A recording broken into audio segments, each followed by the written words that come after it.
Have you ever sat in a classroom, feeling completely disconnected from everyone else, knowing deep down that you are smart enough to succeed? It's a heavy, crushing realization, isn't it? Sitting there while the world moves forward without you? But somehow, in the quietest moments of your life, you realize you just don't have the drive to take that first step. Maybe you actually understand every complex detail of the material when the teacher is standing right there explaining it to you. The concepts seem so clear, so manageable, almost simple when they are being broken down by someone else. But the moment you return to the solitude of your home, the ability to study just evaporates into thin air. You find yourself caught in a loop, constantly bargaining with your own potential, telling yourself stories that you know are not true. You tell yourself, "I'll do it later. I have plenty of time. I work better under pressure anyway." And before you know it, the hours have turned into days, and you are staring at a deadline that is now too late to meet. Or maybe you have finally surrendered, accepting the label that you are simply not a school person, a failure by design, even though, in the darkest, most honest parts of the night, you know you are capable of so much more. That potential burns inside you, waiting to be unleashed, yet you remain trapped by your own inaction. Here is the secret I want you to truly understand, something that very few people will ever tell you. The massive difference between those who fail and those who become the top students in the world does not come down to raw intelligence or a high IQ score. It isn't even about spending 20 hours a day forcing yourself to do hard, grueling work.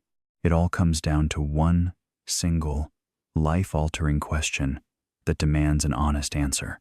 This is the story of Jason, a young man who was at the brink of losing everything he had worked for. He was failing every single class in his junior year, trapped in a spiral of depression and avoidance. He was completely lost, until his professor finally pulled him aside and asked him one question that would eventually shatter his excuses and change his life forever. In a mid-sized state university, surrounded by thousands of ambitious students, Jason Park was just another face in the crowd, desperately trying to find his way. He was a 20-year-old engineering major, a path that should have been his calling. But the truth was, Jason was far from being a failure. He just lacked the discipline to act. When he actually focused, when he actually engaged with the work, he could grasp the most difficult concepts faster than any of his peers. His teachers from high school used to call him gifted, a prodigy in the making. He was in the top 10% of the country, a bright star that was slowly burning out. But by his junior year of college, the reality was that Jason was failing. This wasn't just a period of struggling. This was a total collapse of his academic career. His daily routine had become a dark, predictable ritual every single semester. Week 1, he would attend all his classes, looking his professor in the eye, swearing that this semester would be different. Week 2, he would start skipping his morning lectures, claiming he was just too tired to function. "I'll catch up later" became his favorite lie, a shield against the growing guilt. By week 4, he stopped attending altogether, hiding in his room while the world moved on. "I'll just study the entire textbook before the exams," he told himself, knowing it was impossible. Week 9, the panic would finally hit, leading to all-nighters fueled by pure, unadulterated fear. He would fail every single exam, time and time again, caught in a cycle he couldn't break. It was the same destructive cycle that was eating him alive from the inside out. His GPA had plummeted to a 1.8, a number that terrified him every time he looked at it. He was placed on academic probation, the final warning before his dreams were taken away. The university sent 2 cold, formal warning letters to his mailbox, telling him to improve or face suspension. "Improve your grades or face immediate suspension," the letters read, feeling like a death sentence. His parents were humble immigrants who had worked back-breaking overtime shifts for years. They sacrificed their own health and future just to afford his education, hoping he would find success. They called him every single week, their voices filled with love and worry. "Jason, how are your classes going?" they would ask, and his heart would sink every time. He was a master of the lie, telling them everything was fine while he was falling apart. The truth that haunted Jason every night wasn't the fact that he was failing his courses. It was the crushing realization that he could easily succeed if he just summoned the courage to try. But he couldn't make himself take that first, terrifying step toward discipline. Every morning, his alarm rang at 7 a.m., a piercing sound that felt like a judgment. He would reach over and hit snooze, paralyzed by the thought of facing the day he had already wasted. Just today, I'll skip this one class, and I'll definitely catch up tomorrow, he'd whisper to the darkness. But for Jason, that magical tomorrow never actually came to save him. His roommate, Mike, was everything Jason was not, studying every single night until he maintained a perfect 3.5 gigapascals. Jason would watch Mike sitting at his desk for hours, deeply focused on his future. It caused a bitter mixture of shame and resentment to bubble up within him. Must be nice to be naturally disciplined, Jason thought, trying to justify his own lack of control. He convinced himself that some people just had a gift for working, and he simply didn't. One cold November evening, his phone finally rang, and it was the call he had been dreading. It was his mother, her voice trembling on the other end of the line.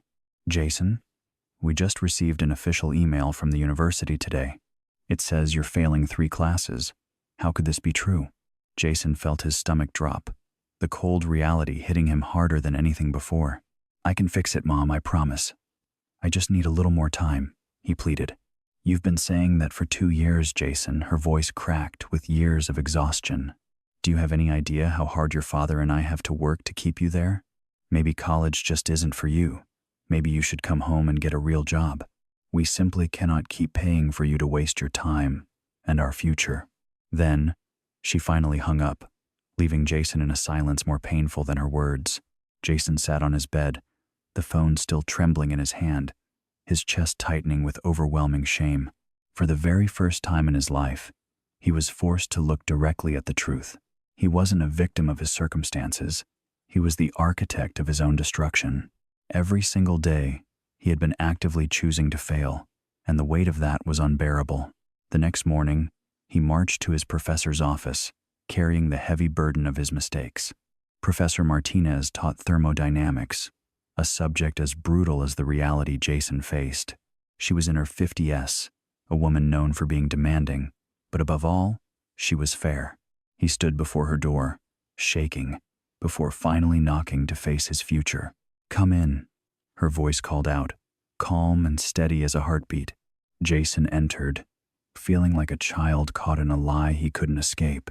Professor Martinez slowly looked up from her laptop, her expression unreadable. "Jason Park, I was honestly wondering when you'd finally show up.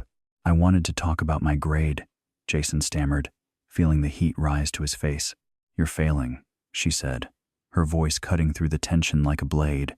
"You've only attended 4 classes out of 23. You have essentially abandoned your studies." She looked directly into his eyes, searching for even a spark of genuine intent. "So my question for you, Jason, is why are you actually here? I need to pass this class. If I fail, I'll be suspended from everything. I asked why you're here in my office today. Why now when it's almost too late?" Jason finally felt the full, crushing weight of her simple, direct question. "Because I can't fail anymore. My parents have sacrificed everything for me."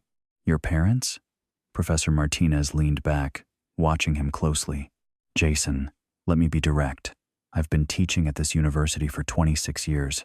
I've seen hundreds of students, just like you, smart, capable, but devastatingly lazy. And do you know what they all have in common, these students?" Jason said nothing, his heart pounding against his ribs. "They come to my office in week 11, panicking and begging for extra credit. They have 1,000 excuses for their parents, their stress, but never the real answer." "What is the real answer then?" Jason asked, his voice barely a whisper.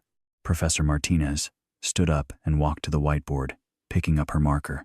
She wrote 3 words that would change everything. "Who do you want to be?" She turned to face him, eyes burning with intensity. "Don't tell me what you want to achieve. Don't tell me about the grades you need to survive. I am asking you, who do you want to be?" Jason stared at those words, and in that moment, he knew his life would never be the same.